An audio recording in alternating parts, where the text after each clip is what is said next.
Olá, o meu nome é Patrícia Rocha e este é o Casa Dentro, podcast da revista Caras de Coração, com o patrocínio da Cine. No quarto episódio do Casa Dentro, vamos entrar no Ateliê e Galeria da Ciano da Costa, em Lisboa, um espaço de mostra e homenagem, e vamos estar à conversa com Inês Cottinelli, uma das filhas do mestre de design português.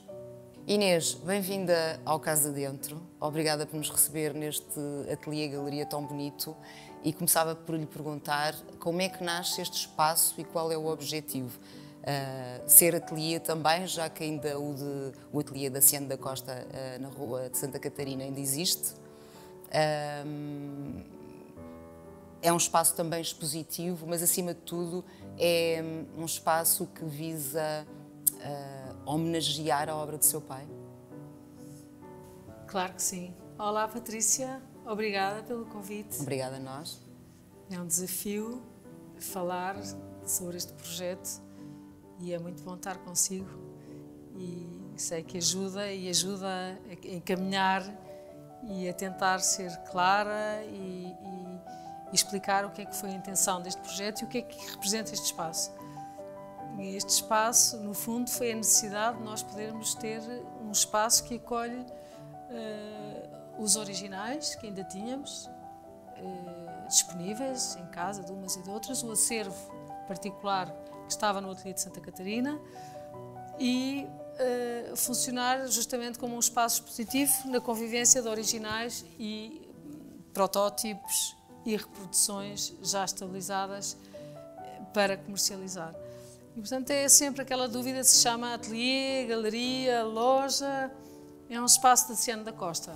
Um espaço da Ciano da Costa que pretende justamente que as pessoas possam visitar e sentir o design do Daciano e conhecer um pouco mais da sua obra através das peças. Podemos dizer que ainda há muitos espaços em Lisboa e outros onde o mobiliário Daciano se encontra, não é? Mas dentro de casa e num espaço com esse objetivo é o primeiro, de facto. Eu confesso que em 2013, quando resolvi manter esta sociedade, não tinha muita ideia, nunca tenho muitas certezas, já lhe tinha estado a dizer, nunca tenho muitas certezas, mas tinha uma certeza que era arrumar a casa. Perceber onde é que existia da Ciano da Costa, perceber se fazia sentido este projeto e foi com a ajuda de algumas pessoas que justamente percebi que faria sentido. Faria sentido alocar as peças num único espaço para poder, de todo o tipo, não é? Desde aquele acervo particular que veio do Ateliê Santa Catarina e que representam aquele acervo mais particular, os croquis de viagem. Trouxemos e transferimos literalmente o que era um móvel antiguito, não é? Que estava por ali com todos os seus croquis de viagem.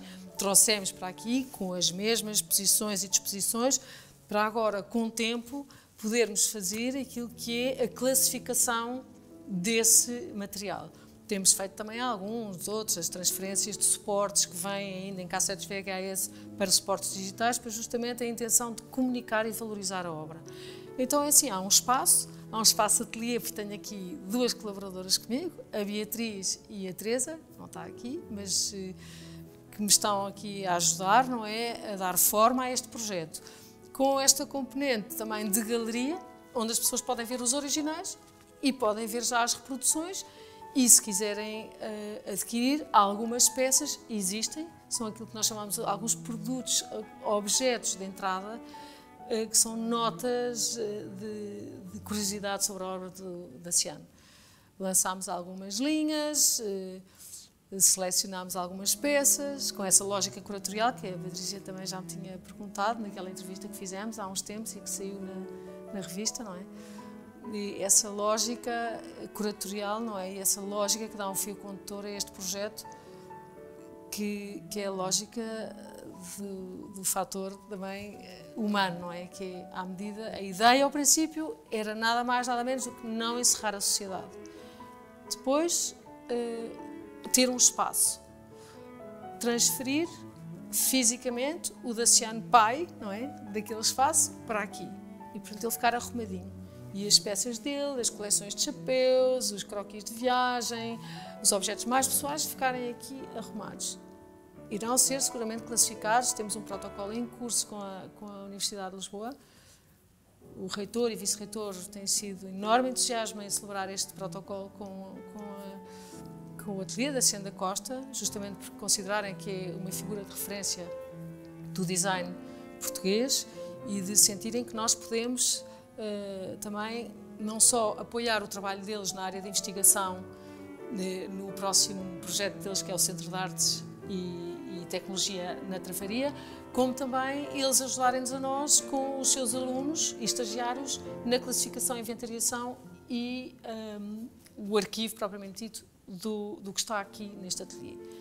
E pronto, e a Inês é filha, é uma das 5 filhas arquitetas do arquiteto e designer da Cian da Costa e é a grande responsável por este projeto. Como é que foi transitar de filha com a visão do pai, do homem da Cian da Costa e depois mergulhar nesta profusão de obras? Estamos a falar de obras desde o logotipo, o primeiro logotipo da TAP, até, por exemplo, as cadeiras que hoje, inspiradas na obra do seu pai, estão na Casa da Música. Foi uma forma de me aproximar muito e de conhecer mais o meu pai. Foi uma emoção de não o deixar partir assim e de ficar com ele por perto. E então foi super especial porque não o conhecia muito bem. Não conhecia mesmo nada, a não ser a convivência com alguns objetos que depois percebia que obras é que pertenciam. Na casa de praia ou aqui em Lisboa, perceber então porque é que nós chegávamos à praia e a nossa casa era tão vazia, por exemplo. E era sempre uma casa com menos objetos, mais branca. E quando se foi embora, que foi em 2005, era muito organizado, já tinha deixado o seu arquivo de trabalho, tinha celebrado um contrato de comunidade com a Direção-Geral do Património, que está agora no Forte de Sacavém. Assinámos nós, depois dele ter morrido em 2010, com o MUD, a parte, no fundo, um depósito de algumas peças representativas daquilo que era o design de projeto, não é o design de objeto, design de projeto, que ele considerava a obra total. Mas foi um desafio, sobretudo, pegar, porque ao princípio era duro, essa convivência de estar todos os dias a chegar perto, não é? E foi uma aventura muito, muito interessante e tem sido todos os dias um motor, tem sido um fio condutor na minha vida. Mesmo importante perceber ao retardador imensas das coisas que ele dizia, viagens que me vêm de repente e conversas que tem sobre a cor também. Lembro-me perfeitamente, porque eu das 5 filhas sou a do meio, não pertence nem às mais crescidas, nem às mais novas, fica-se num papel de que não se sabe bem se pertence ao quê. É a do meio, que ele dizia imensas vezes, tratava-me de cão, porque dizia que ladrava, que tinha algum feitio, mas que era muito fiel ao seu dono, como ele dizia. E, na verdade, sentia essa responsabilidade enorme de continuar a fazer um bocadinho aquele arrumar da casa que ele fez e começou em vida, porque a vontade que tinha de passar o seu arquivo, não é? De deixar depositado, e depois percebi com o ateliê que estava pronto, onde a Ana, a mais velha, está, mas onde ficavam as coisas dele um pouco aqui e ali. E em 2010, justamente, quando fazemos um primeiro depósito, porque é no fundo um contrato, um depósito, não é uma doação, fui dando conta que havia muito por fazer ainda, sobretudo na parte da comunicação e valorização da obra. Porque a primeira vontade foi para onde é que anda o meu pai? Foi ir às obras. Então foi muito bom, porque em 2013, quando dizem que vamos dissolver a sociedade, eu digo não, vamos manter a sociedade, e eu fui convidar o João Paulo Martins, que é, para além de amigo, foi assistente na faculdade, foi colaborador no ateliê, foi o comissário da exposição da Cian da Costa Designer na Fundação Carlos Gulbenkian, foi a maior exposição, no fundo, retrospectiva de 40 anos de ofício. e que resulta num catálogo que para mim era aquilo que eu tinha em termos de manual de trabalho, não é? Estava com os meus TPCs e estava a fazer uma espécie de recolha de tudo aquilo que poderia servir-me para definir um caminho, não é? De perceber por onde é que deveria ir e que caminho tomar. Com o meu lado de arquiteta, posso dizer, a do meio, era a das cores, que era paisagista, não é? Eu, das 4 arquitetas, a mais nova, que é a Maria, é economista, mas eu estava naquela vontade de fazer qualquer coisa diferente e tinha mãos sempre, tinha mãos ou da agricultura ou de escultura. Tinha uma enorme paixão que era a escultura, mas com aqueles O seu pai era formado em pintura. Curiosamente, a primeira formação... Exatamente. A formação base é pintura. Não sabem. Exatamente. E pronto, como ele diz, não se perdeu um grande pintor. Eu também acho que não se perdeu uma grande escultora, devo dizer. Mas, em todo caso, tinha vivido com aquela coisa de que os fornos e fomentava imenso, mas tinha também uma enorme preocupação, sempre, em que fôssemos todas bastante independentes, não é? Mulheres autossuficientes, independentes, e não quero com isso ser feministas e coisas, adoro o meu papel de ser mulher, de ser mãe, o de mãe primeiro, não é? O de mãe, mulher e naturalmente a profissão, que é importante, mas é tudo, faz tudo parte de um jogo, não é? Não, mas ele tinha essa vontade que nos desse ferramentas para podermos ser independentes, não é? E também em termos de educação, deu-nos uma educação bastante liberal, confesso, no sentido que fomos todas para o liceu francês, achava que era muito importante, viagens, leituras. Quando escolhi ir para a escultura, aconselhou-me vivamente a não ir para a escultura. Fiquei pensei um bocadinho tudo ao contrário, não é? Que eu tinha imenso jeito, que tinha mãos de escultura, que tinha mãos grandes, que tenho força, chamava que era assim o homem da casa, quando era preciso carregar com as malas das meninas, era eu.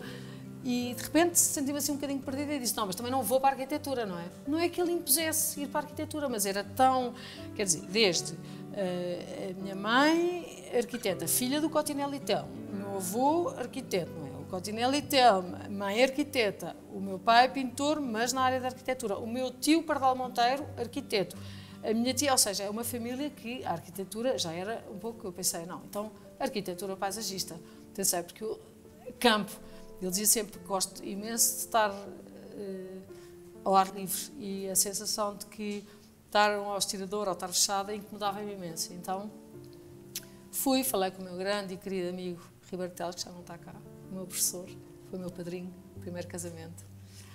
E lá fui parar a Évora, onde eu tive 5 anos e gostei imenso, mas exerci pouco tempo, ainda dei aulas na faculdade. Foi super desafiante dar aulas que tinha que ver com a paisagem, no fundo fazia a ponte entre os arquitetos e a arquitetura paisagista, com introdução à topografia e estudos de ambiente. Pronto, mas depois larguei, porque a vida também, divórcio, essas coisas, as pessoas têm que pôr mãos à obra. Mas isto para dizer que das 5 era a do meio, talvez mais distante destas líderes das arquiteturas e da Faculdade da ESBAL, e portanto a Ana Catarina, a Teresa também, dentro deste milieu dos arquitetos e das pessoas que conheciam sempre, sabiam sempre quem era, e de repente, para grande surpresa de todos, quem é que está a encabeçar este projeto? A Inês. Tive o apoio das minhas irmãs, foram fantásticas, ao princípio não percebiam muito bem, achavam que eu era sempre, estavam com algum medo que que fosse de alguma forma criar aqui alguns atritos na comunicação, nas reproduções, na preocupação de reproduções, se calhar vai fazer na China, ou amanhã estamos a ter aqui o Daciano, e eu disse não, expliquei claramente que aquilo que gostava era de comunicar a obra do Daciano. E ser fiel também à obra. E ser fiel à obra, e essa vontade de no fundo, ver uma vida inteira de trabalho. Porque eu lembro-me, do nosso pai estar sempre no ateliê e desaparecia. E essas ausências agora transformaram-se em presenças. São presenças diárias. E então tem sido fantástico, porque de repente invertem-se os papéis, porque ele está ali a trabalhar, não se comunica nada, está aqui, e de repente eu estou quase como se fosse um conta, assim, uma coisa em que estou a inverter essa comunicação, não é? Das pessoas que trabalhavam. Ele trabalhava ao estirador, ia para o ateliê todos os dias, e uma pessoa só podia fazer bem aquilo que fazia todos os dias, e com essa dignidade e seriedade e tudo aquilo que eram aqueles princípios com que ele nos educou, perfeitamente claros e que eu agradeço e todos que a os Inês dias agora também. aplica aqui. Ai, que agradeço, realmente. Foi muito isso difícil selecionar as peças que hoje fazem parte da mostra expositiva da galeria, mas também das reedições que têm feito e não só, porque a Inês teve a ideia brilhante de tirar muitos dos projetos do seu pai do papel, que passavam apenas pelo papel, e transformá-los em novas peças, em peças com uma nova vida, caso da tapeçaria Penta. Verdade. Foi um trabalho... foi muito fácil porque tive a ajuda do João Paulo, não é? Ou seja, grande conhecedor da obra e com uma visão claríssima daquilo que podia ser, aquilo que eram, no fundo, criar essa classificação dos objetos com mobiliário madeira, mobiliário metálico, mobiliário, o design para o contexto, o design industrial, os objetos. E, portanto, o que é que fizemos? Fomos a esta Bíblia, ao catálogo, fomos às obras, corremos as obras e das obras... e foi sempre tudo desenhado para as obras e, portanto, o Daciano não se encontra fora das suas obras. Está na reitoria da Universidade de Lisboa, no Laboratório Nacional de Engenharia Civil e vamos lá, ainda se encontram. E, portanto, há imensos espaços onde ainda se pode conhecer a obra tal como as pessoas há 50 anos atrás a conheceram e a viveram e a inauguraram. Já não se pode dizer mais de hotelaria, é mais complicado, porque o Hotel Penta, dificilmente, o Hotel Altis também não, enfim, o Hotel Altis ainda tem algumas peças, mas na verdade foi olhar para esses espaços e obras do Daciano, a Fundação Carlos Gulbenkian, para mim, e o CCB e Casa da Música, assim, aquela trilogia, são assim os meus grandes, as minhas patas, não é? Que me assentam assim ao chão e a quem eu recorro também, porque são assim 3 instituições que dão bastante apoio e dão aqui um rumo também a este projeto. Mas isto para dizer que foi pegar nesse catálogo, pegar nas obras, identificar, no fundo, autonomizar de obras as peças e objetos que poderiam autonomizar e criar uma linha. Não muitas, porque é exaustivo, não é? Porque não podemos saltar de tudo e descontextualizar, mas aquelas que poderiam funcionar como mobiliário doméstico. Ou seja, da reitoria da Universidade de Lisboa, por exemplo, retirámos 3 peças. O canapé de 1 lugar, o canapé de 3 lugares e a cadeira. Pronto. E há muitas mais. Mas pareceu-nos aquilo serem exemplificativos dos anos 60, da primeira obra, grande obra desde o ateliê, desde que o ateliê tinha sido fundado, foi assim a primeira encomenda. O projeto Porfírio Pardal Monteiro, veio falar com o Daciano e foi assim a sua grande obra.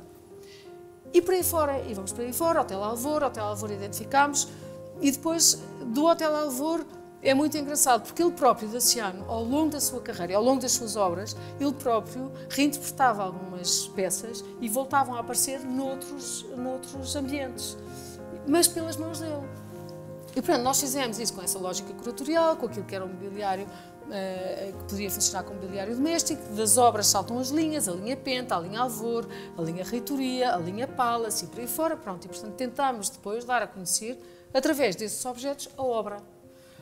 E, na verdade, essa autonomização dos objetos depois necessita de profissionais que veem nesses objetos ambientes novos para eles poderem ser introduzidos. E para nós, a Casa da Música é um exemplo, foi talvez o fio condutor, porque a Casa da Música, o Remo Koolhaas, chega e depara-se com, quer utilizar design português, acaba por vir ao catálogo e do catálogo seleciona as peças de mobiliário que introduz na Casa da Música. Ainda trabalham, há alguma adaptação, por exemplo, a cadeira Coliseu, ele pede para que seja empilhável, portanto há algumas adaptações naquele modelo que nós também queremos fazer se algum profissional vier ter connosco, que para nós é o caminho, independentemente do particular, que nós gostaríamos imenso que, através de uma peça ou de um objeto ou de qualquer objeto mobiliário que possa estar interessado para a sua decoração e para o seu ambiente doméstico, para nós o trabalhar com profissionais é extremamente gratificante também, porque é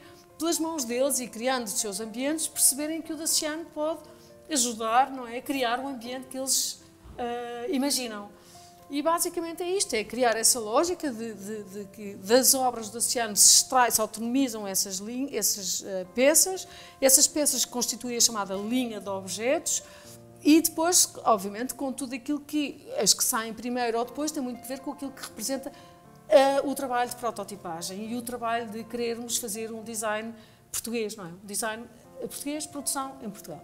E, portanto, essa era a primeira vontade, era a vontade de manter manter Portugal, não é? Portugal que nós tanto gostamos e que eu confesso que nesta lógica curatorial não tinha qualquer pretensão, eu devo dizer, estava no meu papel de filha, o meu trabalho era muito de planificar as ações, as atividades, aquilo que se podiam fazer e ser uma espécie de maestro, não é?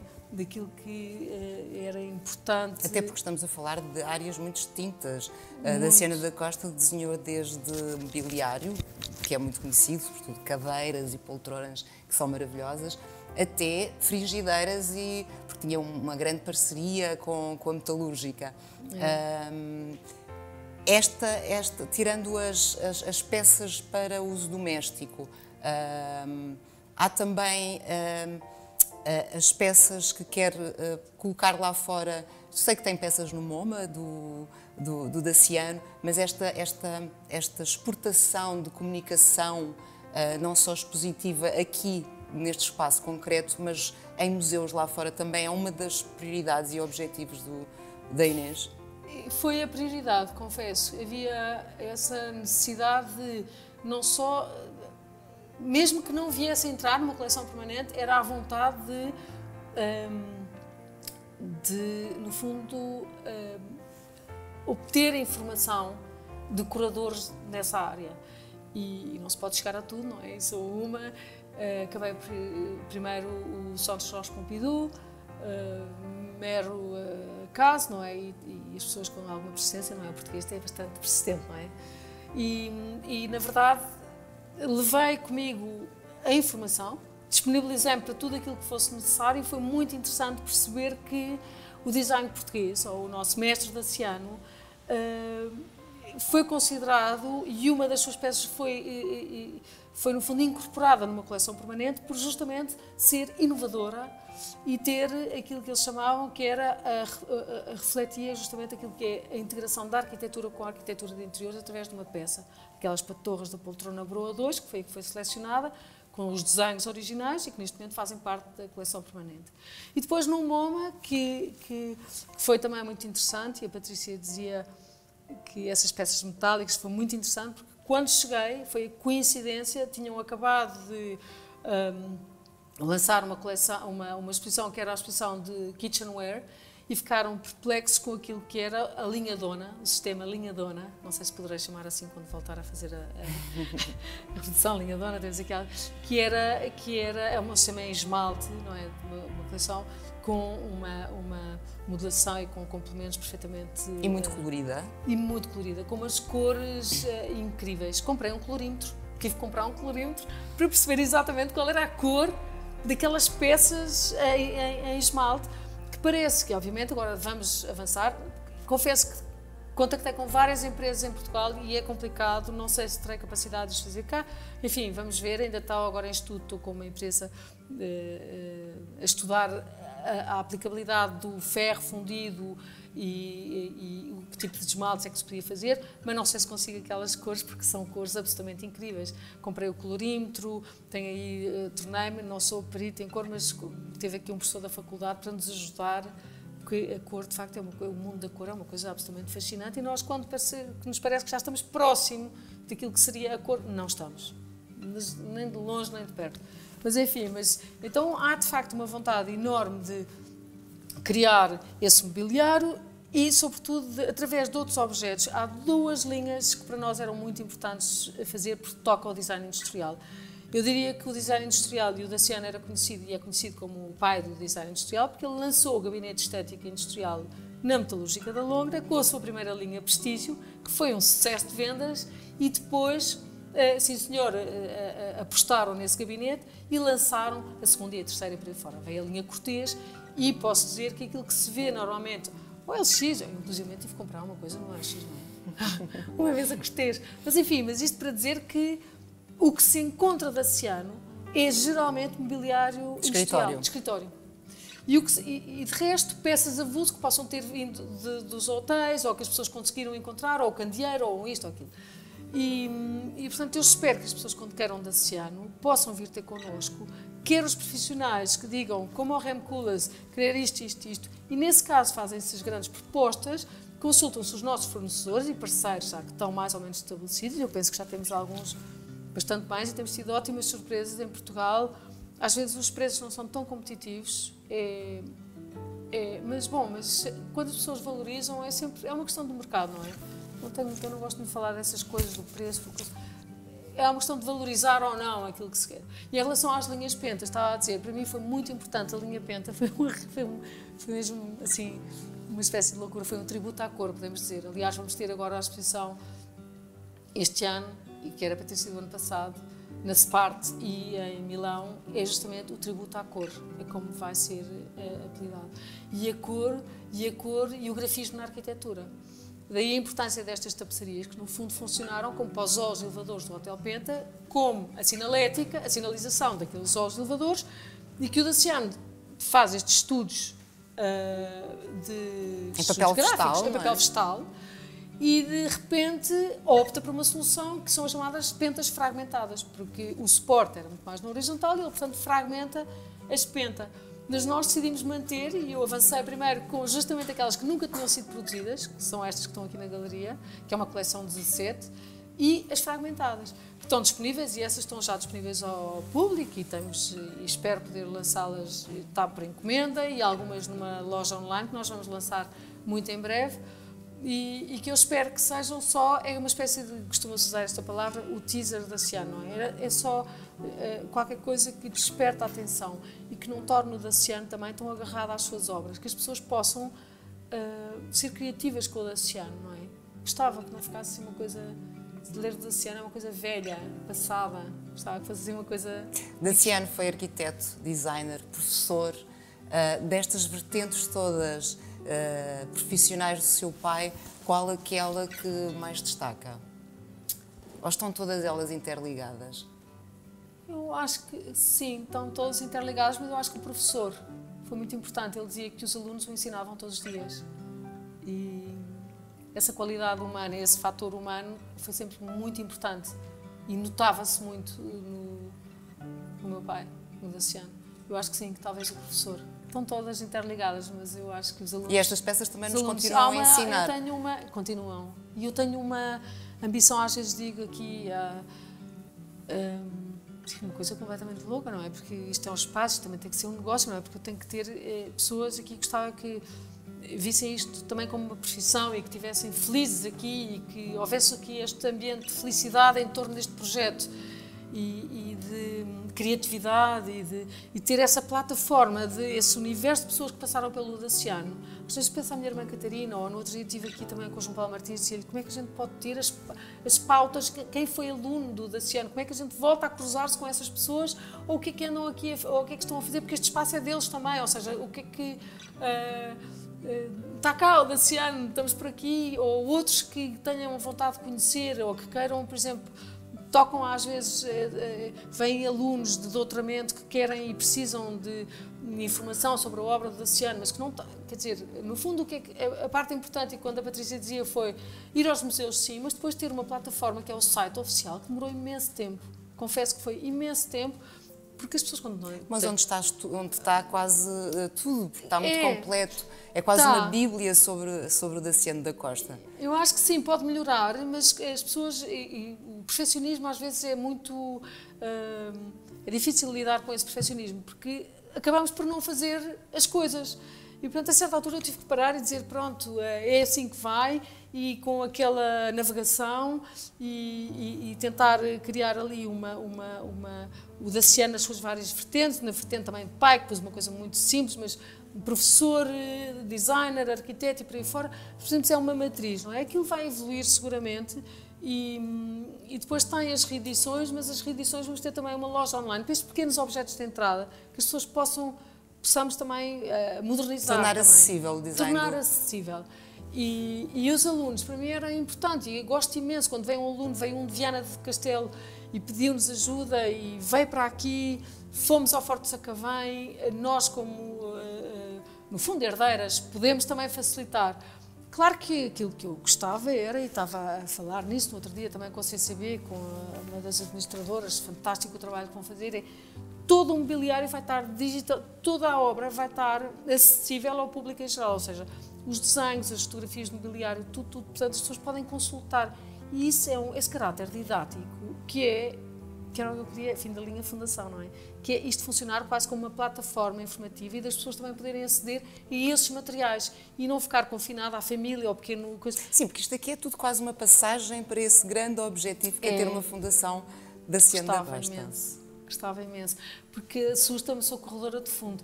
Quando fica...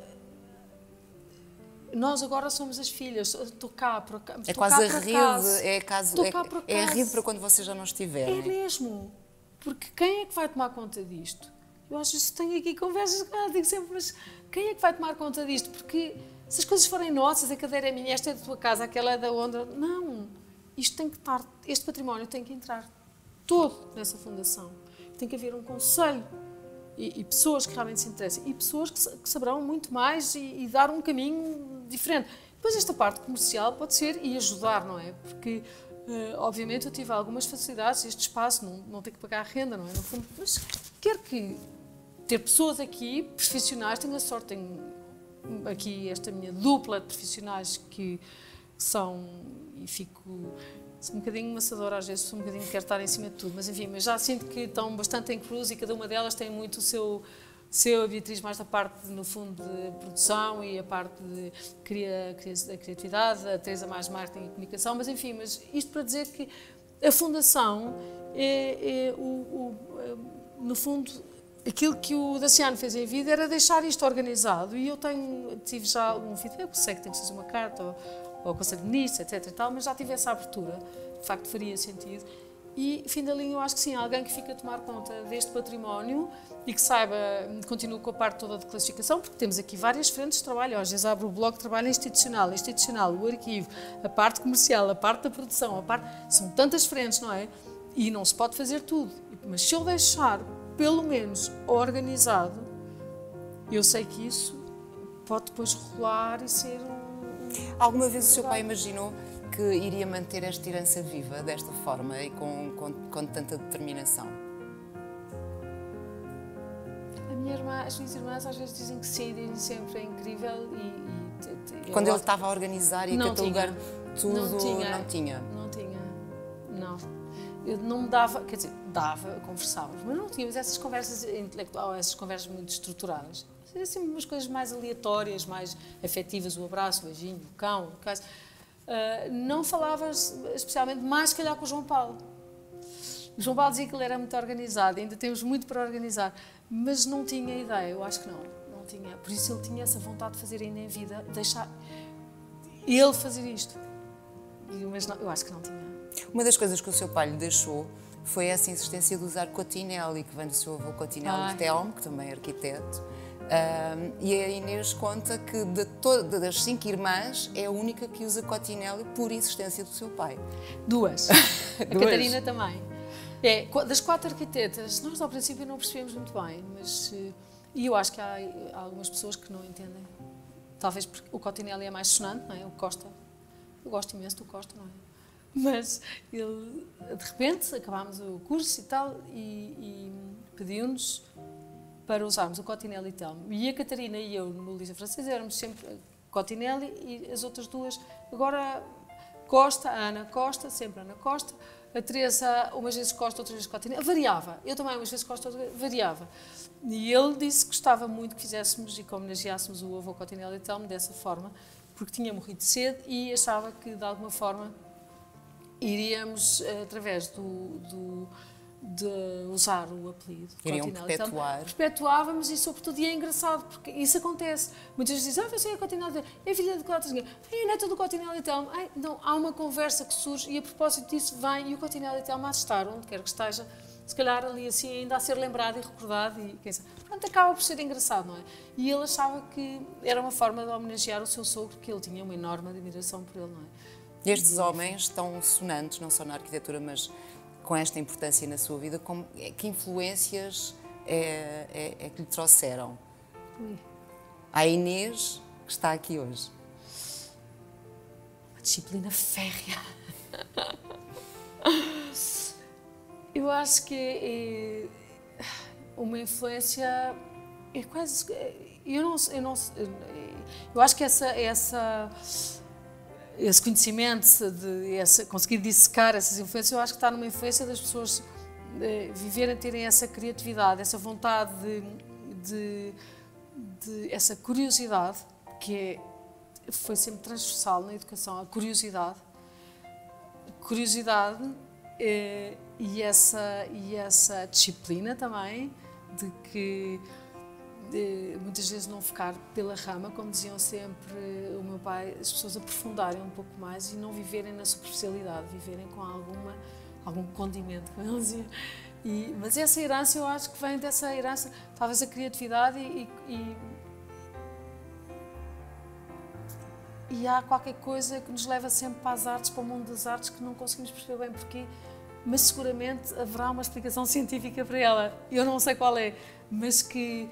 Agora, sinto um enorme orgulho, não é? Quando vejo, e quando se fala da Cotinelli e Telmo, um enorme orgulho. Mas, sobretudo, pelo melhorio da casa também, confesso, porque a minha avó Maria Luísa era uma mulher de armas, e então com o irmão, que era cineasta, o Leitão de Barros, não é? E eles davam-se muito bem. Isto foi um mero acaso também, não é? Esta da Canção de Lisboa saiu por acaso, porque o Leitão de Barros não quis fazer o filme com um pouco cachê, como ele dizia, e o Cotinelli e Telmo disse, não, então eu faço isto, também fizeste aí um projetito ao lado da minha revelia, estás armada em arquitetos, eu também vou fazer o filme, e foi assim que aconteceu, foi assim uma coisa mesmo, e ele lá lhe pôs e acabou por ser o primeiro filme sonoro português, não é? Depois continuaram por ali fora, mas eu acho que essa parte da criatividade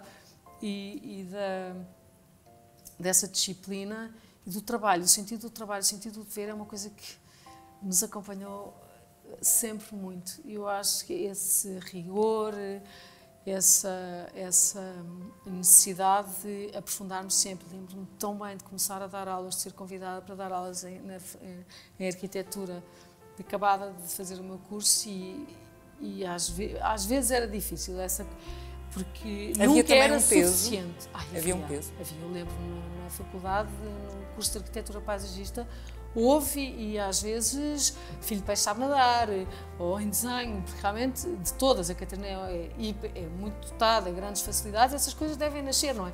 A Ana também, a Teresa, todas, e na faculdade às vezes era um bocadinho, e a biblioteca, que era, como dizia o João Paulo Martins, que eu não sabia, venho a descobrir que ainda está em casa dos meus pais, que o meu pai dizia que havia a topografia da biblioteca, dos livros, para ele, não estão como da AB, tem aquela lógica mental dele, tem uma topografia própria, é uma coisa incrível, não é?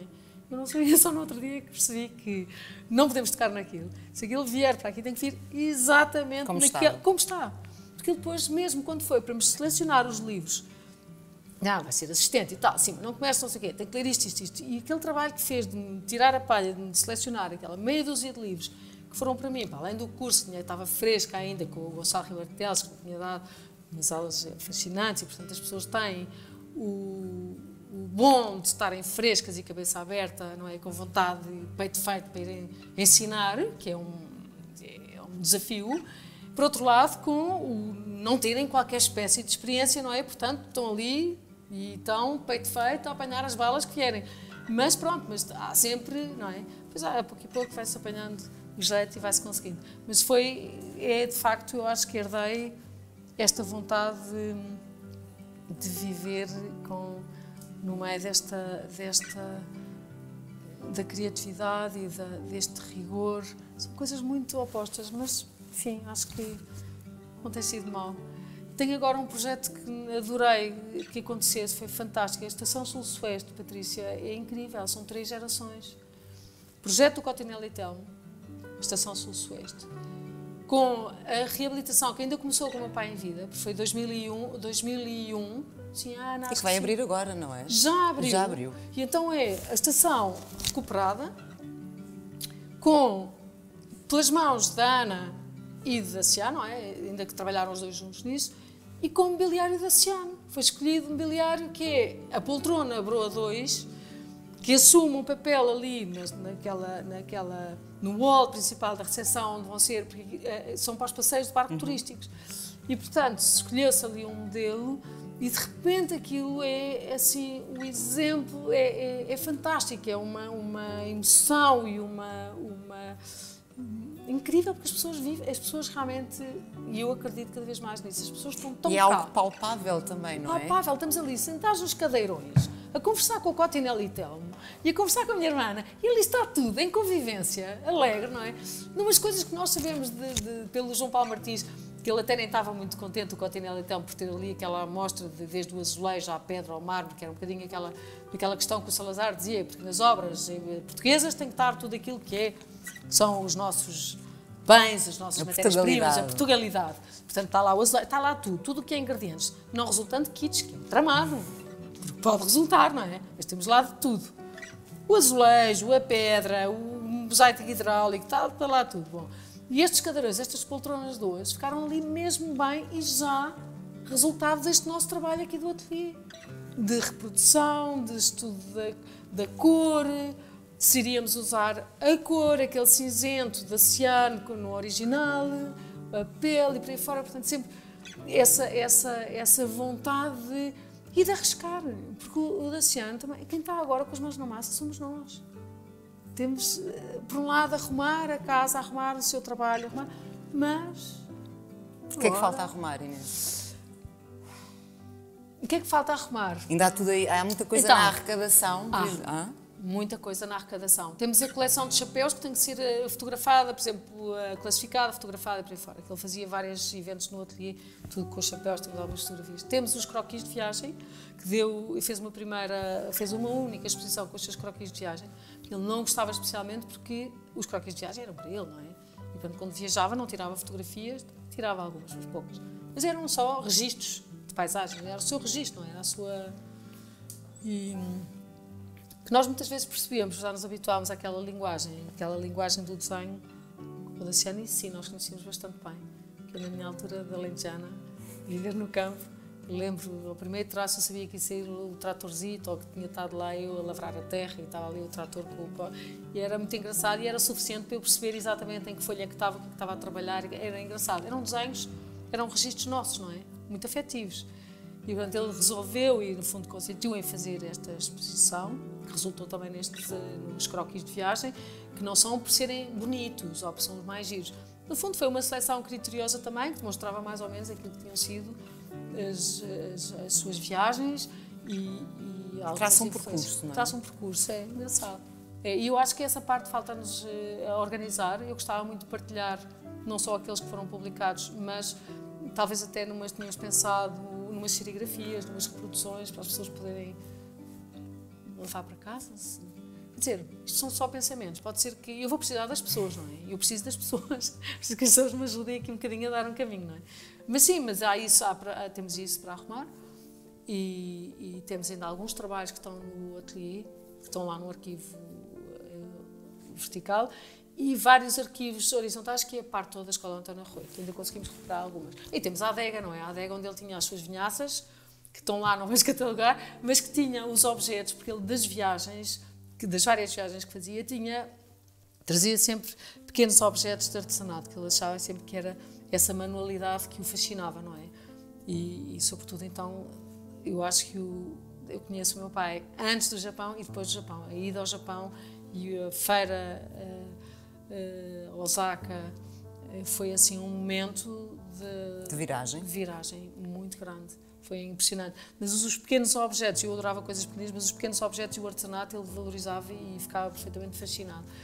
E pronto, eu acho que isso falta deixar. Gostava muito que as pessoas conhecessem e percebessem e ter apoio de profissionais para justamente darem esse enquadramento e essa lógica curatorial que é preciso também para mostrar essa vida pessoal do Daciano, que eu gostava que um dia conhecessem, que é essa parte do pintor.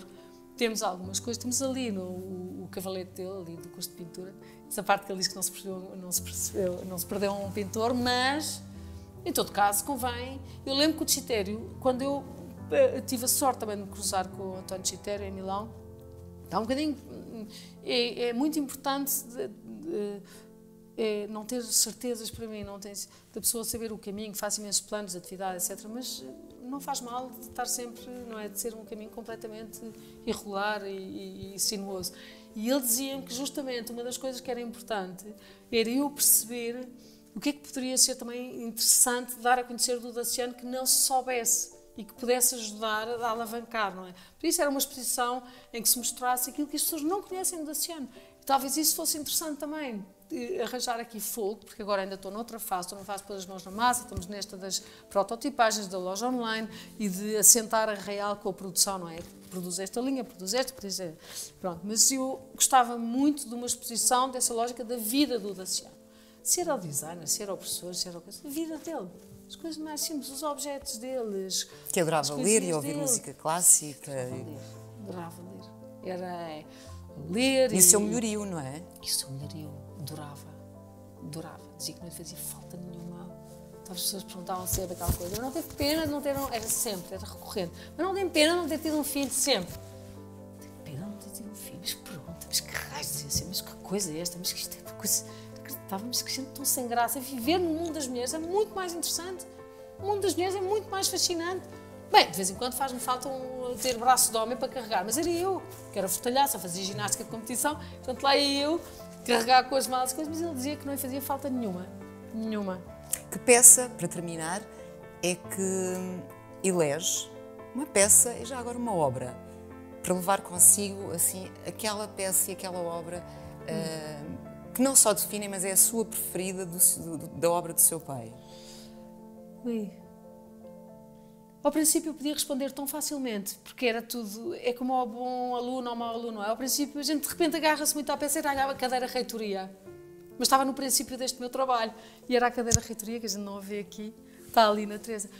Mas hoje em dia eu acho que estou na quadratura, onde estou sentada, adoro a linha quadratura, esta linha quadratura em varão, esta sobriedade, esta leveza. Eu diria que talvez hoje fosse para a quadratura. E a obra,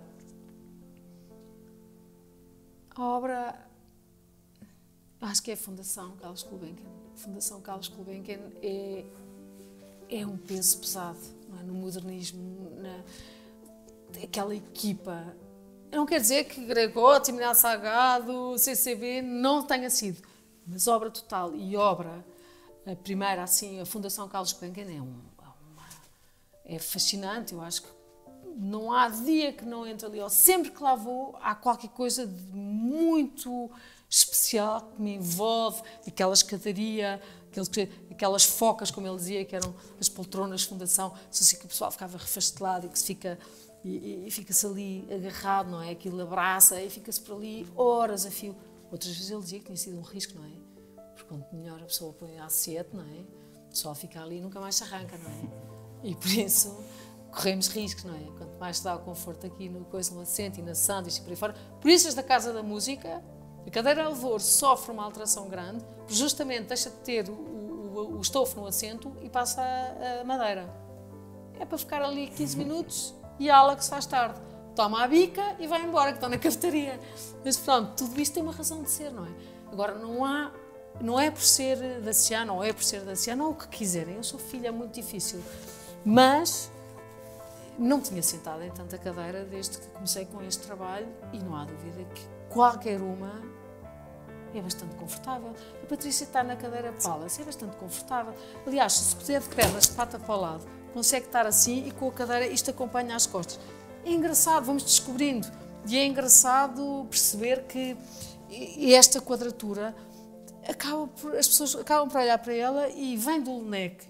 Já foi parar ao CCB, já foi parar ao Palácio Sarria, ao Portimão e por aí fora. Portanto, apesar de tudo, parece que há aqui assim algum caminho que se está a fazer que faz sentido. Parece-me que as reproduções poderão encontrar novos espaços através de outras mãos, não é?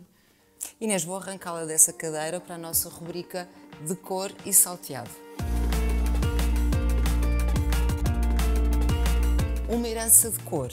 Uma herança de cor. Eu dizia o amarelo grão e o verde garrafa. São duas das cores mais utilizadas pelo Daciano nas suas obras. Uma cor objeto. Uma cor objeto, eu dizia, da linha Palace, das cerâmicas faiança, um verde azeitona, um verde aberto, que está ali, que é um verde azeitona, deve ser verdeal ou cor de verde. Não é a galega é preta. A sua cor de eleição? Verde tropa. Uma tonalidade que remete para boas memórias? O amarelo. Uma cor que chama a sua atenção? Encarnado. Um tom associado à família. Branco. Branco paz. Uma cor ou cores para vestir. Outra vez branco. Um tom para decorar. Um tom para decorar. Eu diria, se calhar um bocadinho forte, mas bico de lacre tem sido uma cor que temos encontrado em algumas descrições de projetos e na primeira obra da Cian, que é o bico de lacre, que é uma cor fascinante. Aqueles passarocos têm bico de lacre, têm aquela cor, que é uma cor maravilhosa. O verão numa cor. Eu diria o azul do céu, um azul é o azul de Lisboa, é o que quiserem chamar, mas é o azul, aquele azul que nos leva e que ficamos a olhar sem parar. A cor deste ano, 2021. Ainda estou sem cor, ainda não sei. Não sei. Obrigada, Inês, por entrar casa dentro e por nos deixar entrar nesta galeria tão bonita e neste projeto ao qual desejamos todo o sucesso. E obrigada também a quem está desse lado. Até ao próximo episódio.